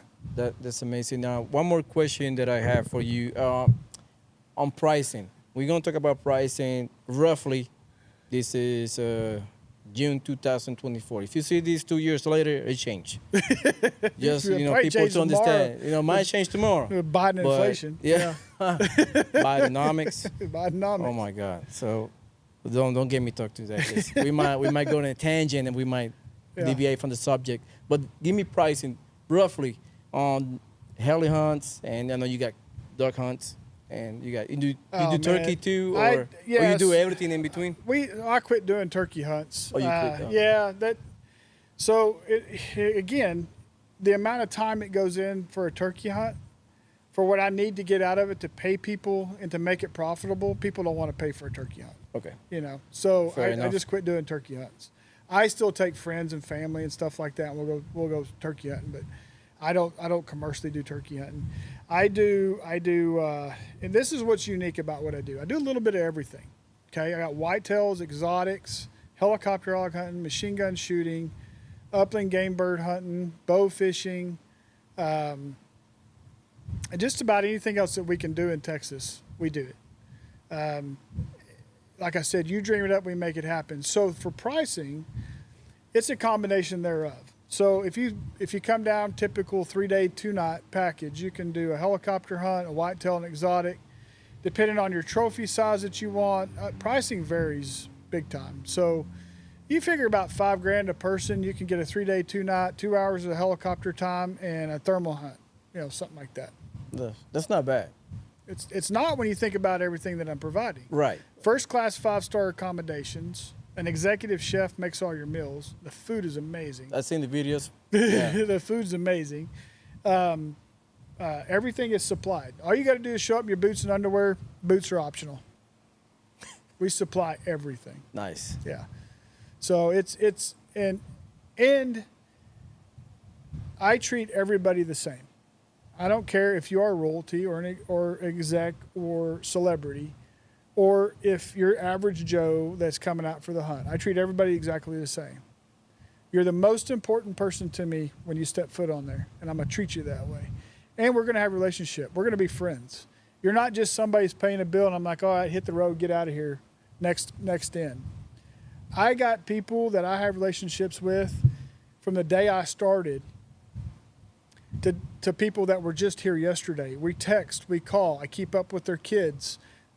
They bring their kids out for their first hunt, and now those kids have grown up and they're bringing their kids to come and hunt.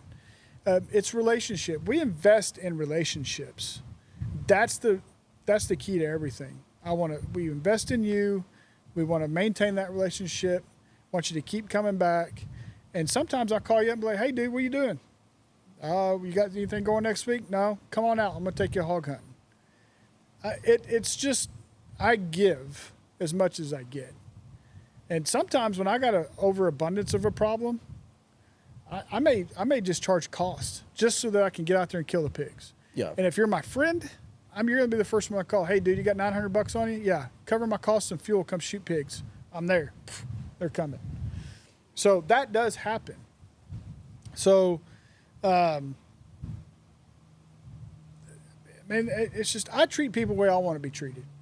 And that's just the simple fact of it. And, you call me up and be like, hey, Andy, I want to buy my kid a gun. I don't know what to get him.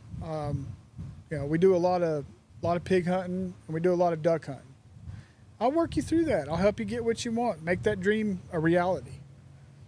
I have one more question. How that relationship came about between you and Jeremy? How you guys got together? So here's what's so awesome about this industry, and I didn't know Jeremy at all. Jeremy popped up on social media, and he's stacking bodies. Oh yeah. He's just. I don't go collect the pigs. I don't do that. He loves to. He stacks the bodies up. He makes walls out of them, and they take pigs. It's awesome. Right. Teach his own. I don't have no judgment on that. But I also get why he has to do it with the peanut fields. You got to get those pigs out of the peanut fields. I get it. All right. I love watching his content. I love watching, seeing what he's doing out there. We're both doing the same thing. Okay. He's in West Texas. I'm up here. Are we in the same market? Yeah. I got friends doing the same thing down south. I got people all over Texas that I have relationships with that are in this business. But what I like the most about it, if I get somebody that calls me and says, I want a pig hunt, and I don't have the dates available, I ship them over to Jeremy. Jeremy does the same for me. We all do that for each other. There's such a big demand and such a big market for it that we can share. But the thing is, we're all very particular who we socialize with. You remember, it goes back to, I want to be that guy. That guy's got it going on, right? So every one of us, we all sit back and we watch them come and go. Somebody will come in, they'll start up a new hog hunting operation. They'll have 150 acres and they'll be selling hog hunts for $50. They'll be in business 6 months and then they're gone. We've all identified who the key players are, who are real, who's actually delivering a service and works to provide an exceptional service and opportunity to clients, who's really vested in this. Charles with 3 Curls, awesome guy. We all do the same stuff. We all work together to help each other out and push clients back and forth. Clients are very loyal. Sometimes they'll call me and be like, hey, you got a spot next week? No, I don't. We're booked up. Well, tell me when you do. And they'll only hunt with me. But I always say, hey, go to Jeremy. Jeremy's awesome. Go hunt with him. He does the same. There's always a fear, hey, don't steal my clients. I don't have that with these guys. I'm not worried about it with them. There's also, a code. There have been times where I've had clients referred to me and then they come back, or I'll go take my helicopter and go fly for somebody else. And then they'll call me and be like, hey, we want to come fly with you. Well, hey, you're so-and-so's client. You need to call him and go through him. But no, I want to go to you. No, that's not how this works. So there's an honor. I respect that, and I'm not going to cut somebody out just for the sake of making a dollar. Does that make sense? Right. Yeah, it makes sense. So there's enough to go around for everybody, and yeah, especially in Texas. I mean, and you know what? It's crazy. There's been times when I've had huge groups, and okay, I don't have enough weapons. I got plenty of land, but I don't have enough weapons or ammo to satisfy everybody. I'll call them up. Hey, grab 2 of your guides and 5 rifles and come on, and they'll come and help me guide a hunt, and I'll pay them for it, you know. And then they'll call me. Hey, I need a helicopter. I need this. I need that. Boom, it's available. There you go. I got 4 assets. I'd farm them out, you know. So that's what we're all trying to do the same thing. Yeah, at the end of the day, doing the same thing. Yeah. And you say you have Richard as a main. That's a head pilot. Yeah, we got several pilots. Yeah. You got several pilots. Yeah. Okay. So what was the heaviest or the what I would say the busiest time of the year? What is the busiest time? Summer For helicopter? for helicopter hunt, for your hunt specifically? Yeah, for helicopter hunting, I'd say the ideal time is, or I will say, the ideal time is from the day after deer season's over until the tree canopy starts to bloom, which is about end of March, 1st of April. So that time in between. Yeah, that's the honey hole.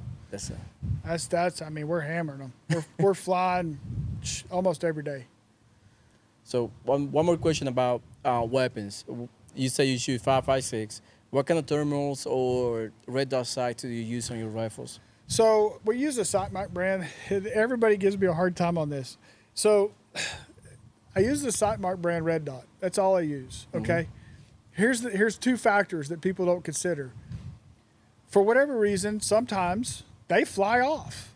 Okay. They're gone. They're in Never Never Land, right? So I'm not going to put a $600 optic on my rifle like that has a chance. or yeah, something. I'm not, it's gone, right? But here's the funny thing. I've got EOTechs. I've got several models of EOTechs. I've got sight marks, and I've got several models of the sight mark. I'll put that sight mark up against that EOTech any day. That sight mark red dot has held up and has been performing every time regardless. It is phenomenal, okay? When it comes to rifles, we have a bunch of different brands, and I've shot them all. From a $300 AR-15 all the way to, I'm not going to name names, spec'd out super duper rifle that's $2,800. Okay? That $300 rifle and that big spec'd out rifle, they all do the same job. Yep. Everybody's like, yeah, but you don't have this trigger group. Okay, well, I'm not match shooting. I'm shooting volume. I'm probably the only guy, in fact, as many armorers and people I know in the industry, I'll shoot barrels out of rifles every other year. That's how much volume I'm shooting, okay? So when it comes to parts and what's inside is what counts. And I've had every failure you can think of. I've had things that never been imagined, okay? When you get in the helicopter, I've had people with 0 experience to our top tier operators in the nation up here flying, okay? And when you get in the helicopter, everything's hunky-dory fine and you're pretty calm. You may have some anxiety about flying and hanging out the door. But as soon as the pigs show up and the fireworks start, that's when all hell breaks loose in your mind. It's just like you just vomit all over yourself, right? Not literally, but you just mentally vomit, right? Or you just kind of forget everything. And we have a safety briefing that we go through, and it's very catered towards the helicopter hog hunting. But I've had guys banana the charging handles up. I'm like, how did you do that? They just get so excited. They just wrench it up. Like arch it up at the end. Just arched it up, and they're like, hey, my rifle's broke. I'm like, how did you do that? I've had bolts break. I've had stocks break off. I mean, ejection pins. Things happen. When you're shooting the volume that I do, we shoot suppressed, and it's not because we don't want to scare the pigs. It's because when you're right here and you're shooting right here, and that muzzle is right here, there's a concussion that happens. And you fly for 6 hours a day shooting 1,000 rounds an hour, it hurts. You feel it in your body, you feel it in your head. Right. It hurts. It does. So you put the suppressors on, it eliminates all that. Why suppressors are regulated is the most idiotic thing I've ever known. I'm in law enforcement. They are not silencers. Nah. Okay? They just direct that sound a different direction and muffle it down where it doesn't hurt. Do you carry a specific brand of suppressor, or you just anything in Well, between? I'm fixing to switch to the anechoics. The anechoics are absolutely amazing. They're They're titanium and stainless steel. they're titanium, super light. You really got to check them out because they mitigate gases really, really well. So you don't get a lot of blowback. You don't have a lot of blowback coming in. Okay. It's they're amazing Very and nice. so light. Holy crap! You don't even know you got the suppressor on. Nice. They're amazing. No, check it But out. I've got dead air. I've got all different kinds. I got sonars. I got all kinds. And I bought a bunch of variations to try them out and see which ones I like the best. Because everybody's a salesman. They're like, hey, this is the best. This is what we're Right. over. Okay, I'll try you out. I bought one from this guy. Bought this model from this guy. I've tried all different kinds. But I will tell you, my experience has led me to learn that if you get suppressors, get caliber specific suppressors of what you're shooting. A lot of people are like, well, I'll get a 30 cal. That way I can shoot all these different. No. You want to get the full effect of your suppressor, and you're mainly shooting 223, get a 223 5.56 specific suppressor, and you'll see a world of difference. If you're constantly shooting 30 cal, then shoot your 30 cals. Right. But that's the one thing I did learn that was a big turning point. Because in my mind, I'm like, as a business person, I'll just buy all 30 cals. I can put them on all the guns. Yeah, It don't work that doesn't way. work. No, So it don't keep, work that keep way. that in mind. Yeah, it don't- Caliber specific. So- Caliber specific suppressors. On the ground, I like the 7.62 by 39, but I don't want to shoot the AKs. I don't like those platforms. No, a I lot of use people AR. like they are, right? Well, the big problem is finding a good manufacturer that builds one because they have a lot of problems. So I got with a manufacturer, and we completely designed and did an AR platform in 7.62 by 39. Put all the internals, all the mechanisms in there, and we could shoot any kind of ammo you want through it, any grain bullet, anything you want through it, and no failures. I found some old Russian AK ammo with the super hard primers. Oh yeah. We shot that stuff. We've shot Lacquer case. oh man, everything. everything between. We've shot everything. I probably put 10,000 rounds of various rounds through a rifle, rapid fire, all the way to just control, Didn't no fail. failures. Yeah. No So failures. we have That's our own hard. brand. That's hard to find. Yeah, we bought our own brand, or developed, and we have our own brand of rifles that we have EOA serial numbers, everything. Nice. Yeah, You know which company is that? I mean, if you So- want to tell me offline, it's fine. They're developed by Donovan Manufacturing, but they are my rifle, licensed to me. Okay. So they're my rifle. I need to check them out. But yeah, they're a fantastic rifle. Have had no problems with them at all. And then deer hunting, a lot of people bring their own deer hunting rifles. Mm-hmm. So, but basically for pig hunting and for the helicopter, we supply all that stuff. That is amazing. Yeah, and Hornady is our big supplier. We use all Hornady ammo. I do have some other manufacturers that have reached out that I'm going to try, but I've tried some other brands and have had failures and just had rifles blow up on me. I'm like, I can't deal with that. So Hornady's been very consistent. They make good quality ammo, and they're usually pretty good about sending me pallets at a time. So So you get them by the pallet. yeah, Yeah. I'll get 100,000 rounds or something like that coming on a pallet. That would So- be going like what, 3 or 4 weeks, 3 or 4 months, Yeah, pretty much. Yeah, 2 months and they gone. pretty quick. Yeah. Yeah, especially after deer season, like that between time frame. Oh Like yeah. you were Once we're mentioning. rocking and rolling, Right. I'll have 20,000 rounds on me at all times going into helicopter hunts. So we stay stocked up. I even bought a really neat electronic magazine reloader. You just dump your ammo in, put it in, push a button. Yeah, seen a short about that one. Did you see that video? Yeah, I was like, what? That thing's awesome. How you came about that? How you find that? So, you just start getting on the internet, Googling electronic speed loaders, electronic magazine loaders, trying to find a different way to load mags. Because I've probably got 1,000 mags or more. And Any specific brand or just I like the metal mags. metal mags? Yeah. But the P mags are great for a little while. Then they start splitting at the top. And we started having problems. All the other lips. And, Yeah. So the metal mags have been pretty consistent for me. Okay. Now, we'll put 50 or 60 mags in a helicopter. If we're in the Black Hawk, we'll take several hundred.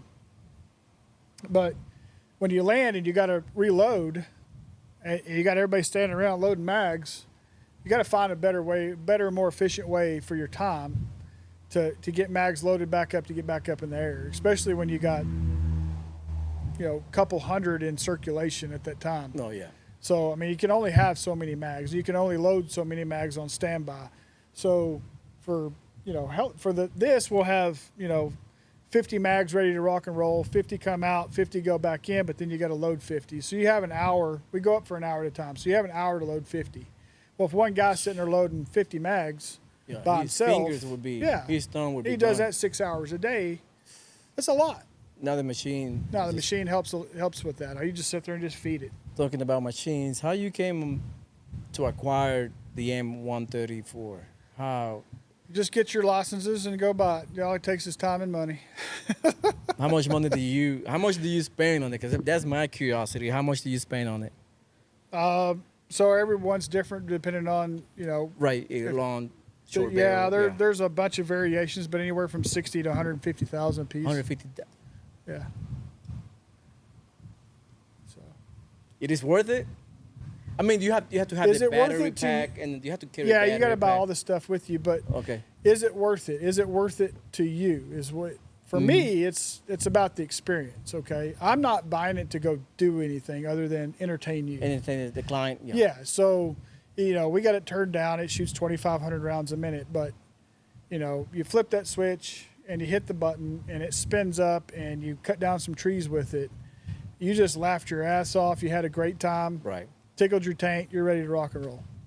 That's amazing. It's about the experience. Where else are you going to go other than in the military? And even sometimes you join the military, you don't get to shoot one. Nah, I've seen it, but never shoot. Yeah. So They were saying rounds too expensive. That's the excuse that they did. Like, hey, too expensive. it's very expensive. I just said 2,500 rounds a minute, Yeah. almost $2 a round. Almost So, $2 a round. Almost $2 a round. That's about $5,000 in 1 minute. In less than a minute, yeah. That's a lot of money. It is a lot of money. Well, So- Andy, thank you for your time. I really appreciate it. We have to get again to get more details on your police enforcement and Oh man, stories. I got so many freaking stories. I know you do. But if not, we're gonna be here talking for about another 4 hours. Oh, we've been here for a week. Yeah. I've been through a lot. I have been through a lot in my life, and through those experiences, it's helped me to get where I am today. Right. And at the end of the day, we have to realize that we're all human. We're all going to make mistakes. It's about communication, mutual respect, and the willingness and the desire to help each other with what we're going through in life.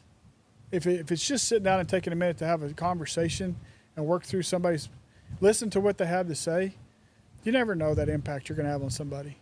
That's true. That's true. I really Hey, I got appreciate- something for you. Oh, So that's nice. What you got there? this is what I like. So it's a tumbler. You showing that camera? Oh, it's a tumbler. You take that lid off. Put this bad boy on. You can put your Coca-Cola product or whatever can. Mm-hmm. Cold beer is what I like. Put it right in there. Screw that down, and now you got your metal koozie. That that thing is amazing. Sure, right here. Is it focus? Right here. That's good. Perfect. And then a hat. Appreciate it. Then I And got a you a hat. hat. There you go. Yeah. Paul, Tyson. I need a new. I need to get- Let me. Don't get mad at me, Paul. You're still my boy, Blue. There you go. I love it. I really appreciate it, man. Wasn't expecting this. I'm gonna wear this 24/7. Sorry, Paul. Paul gonna text me later. He'll be like, "Come on, Julio." Yeah. But Paul is a great guy. Paul's good people. It is good. He's got the same. I mean, he takes care of people. Oh, You yeah. call you call him 24/7, ask him anything you want about thermals, Oh, weapons, optics. He's a Dude, great he's guy, he's man. yeah. So humble. My great mind guy. is filled with a lot of things, but I'm not an expert on much. This guy, you want to know something? I call him. Yeah, I'm he like, hey, told me Paul, that. what's going on with these thermals, or what's going on with that, or this, and dude, he walks me through it all and helps me make good business decisions based on his knowledge and expertise. Oh yeah, he's good on business. And shout out to Paul. I really appreciate it. You kind of helped me out, get with Andy, and I really appreciate your time, Andy. Thank you so much. It's another great American in here in the X-Ray Podcast. And for you that haven't subscribed, please subscribe. Hit